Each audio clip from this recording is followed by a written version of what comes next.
নমস্কার, এসপিএন চ্যানেলে আপনাদের স্বাগত। মোহনবাগান বেঙ্গালুরু এফসি ম্যাচটি ড্র হয়েছে, গোল শূন্য অবস্থায় শেষ হয়েছে। পজিশন হয়তো মোহনবাগানের বেশি ছিল। বেঙ্গালুরুও কিন্তু তাদের ইন্ডিয়ান ডিফেন্ডারদের নিয়ে দারুণভাবে লড়াই করলো। পুরো ম্যাচটা দেখেছেন মানস ভট্টাচার্য।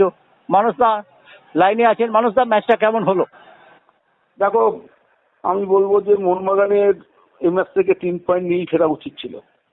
যে সমস্ত গোল ম্যাকমিলান, দিমিত্রি এবং ফ্রেডরিক্সরা মিস করেছে, সেটা মানে যাই বলো মানা যায় না। বিশেষ করে তো আমি দিমিত্রির কথা বলবো, একদম ফাঁকা গোল, গোলকিপারকে বিট করা ছাড়া কোনো ছিল না। সেই বল কি করে বাইরে মারলো আমার মাথায় আসছে না। ম্যাকমিলানের কাছেও একটা গোলের সুযোগ ছিল।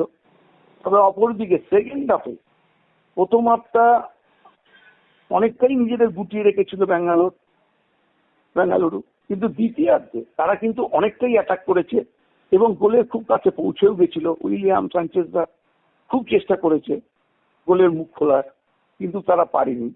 তবে আজকের ম্যাচে মোহনবাগানের ওপেনিং অনেক হলেও আসল হচ্ছে গোল, সেটা তারা পায়নি। তবে একটা ম্যারাথন লিগে এরকম একটা ম্যাচ হতেই পারে, সেটাই হয়তো মোহনবাগানের আজকে হয়েছে।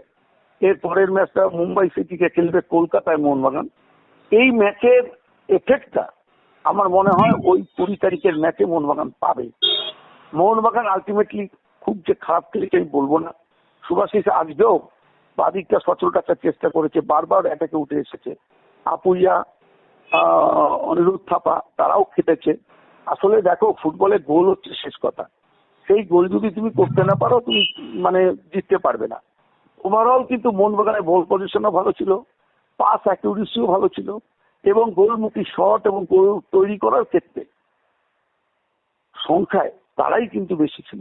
সুতরাং বলতে পারি আজকের একটা দিন যে ম্যাচটা গোল হলো না, কিন্তু মোহনবাগান খুব খারাপ খেলেছে, এই কথা কিন্তু আমি বলবো না। মোহনবাগানকে একটা সময় অপ্রতিরোধ্য মনে হচ্ছিল। ব্যাঙ্গালোর ঠিক কোন স্ট্র্যাটেজিতে মোহনবাগানকে রুখে দিল ঘরের মানে ওরা তো কাউন্টার অ্যাটাক হয়, এই খেলাগুলোতে এরকমই হয়। একটা দল যখন এক পেশে খেলতে থাকে, তখন অপোনেন্ট যখন, আর ওদেরও তো ফরওয়ার্ড গুলো তো বল পাচ্ছে না, দাঁড়িয়ে আছে, ওদের তো একটা খিদে আছে। যখন ওই বল আসছে, লুজ বলগুলো, ওরা যে গতিতে বাদিক থেকে মাঝখান থেকে ডাউন দ্য লাইন ওরা দৌড়গুলো দিচ্ছিল, তাতে কিন্তু ডিফেন্সে অনেকটাই নড়বড়ে হয়ে যাচ্ছিল। গতি হচ্ছে ফুটবলে বড় ব্যাপার। ওরা যখনই গতি অপারেট করেছে, তখনই কিন্তু সুভাশিসটা কিছুটা চাপে পড়েছে। তবে ওভারঅল ওরা ব্যাপারটাকে ট্যাকেলও করে নিয়েছে, সেটা ঠিক। খুব একটা যে মোহনবাগানকে বিপদে ফেলেছে বেঙ্গালুরু আমি বলবো না। তবে মোহনবাগানের এই ম্যাচটা জেতা উচিত ছিল। যে যে গোলের সুযোগ তাদের কাছে এসেছিল, সেগুলি থেকে তাদের গোল করা উচিত ছিল আমি মনে করি। মোহনবাগানকে কিন্তু অ্যারো ম্যাচে গোল খরাটা কিন্তু চলছে। আমরা এটা গোয়া সুপার কাপও দেখেছিলাম, ঠিক তারই পুনরাবৃত্তি দেখলাম। কি বলবে এটা নিয়ে? না দেখো, একটা কথা বলি, ফুটবলে এটা হয়, এটা নিয়ে ভাবনার অত কোনো অবকাশ নেই।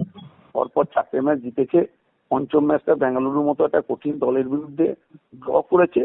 এটা যে খুব খারাপ পারফরমেন্স আমি বলবো না। তবে তুমি যে কথাটা বলেছো, অ্যাওয়ে ম্যাচে মোহনবাগান সেভাবে পারফর্ম করতে পারিনি সুপার কাপ থেকে, তুমি যেটা বলছো। আরে এটা তো সবে একটা অ্যাওয়ে ম্যাচ খেলেছে, দেখো না আরো তো খেলা হবে। মোহনবাগান নিয়ে আমি খুব আশাবাদী। মোহনবাগান বলে যথেষ্ট যথেষ্ট পটেনশিয়ালিটি আছে যে কোনো ম্যাচ জেতার মতো। আজকেও জেতার ম্যাচই ছিল, গোল করতে পারিনি তাই 3 পয়েন্ট পাইনি। নেক্সট দিন যে পারবে না তার কি আছে? নেক্সট দিন পারবে, জিতবে, এগিয়ে যাবে। মানুষটা একটা কথাই শুধু বলবো, শর্ট লিগ জামশেদপুর এখনো পর্যন্ত কোনো পয়েন্ট হারায়নি। আগামীকাল নর্থ ইস্টের সাথে খেলা, সেই জন্যই বলছি অ্যারো ম্যাচে জেতাটাও তো দরকার। এটা অবশ্যই দরকার, অবশ্যই দরকার, এটা তো দরকার। এটা তো চ্যাম্পিয়ন হতে গেলে সব ম্যাচই জিততে হবে। তবে ম্যারাথন লিগে এক একটা ম্যাচে এরকম হতে পারে, এর জন্য ঘাবড়াবার কোনো ব্যাপার নেই। অনেক ধন্যবাদ।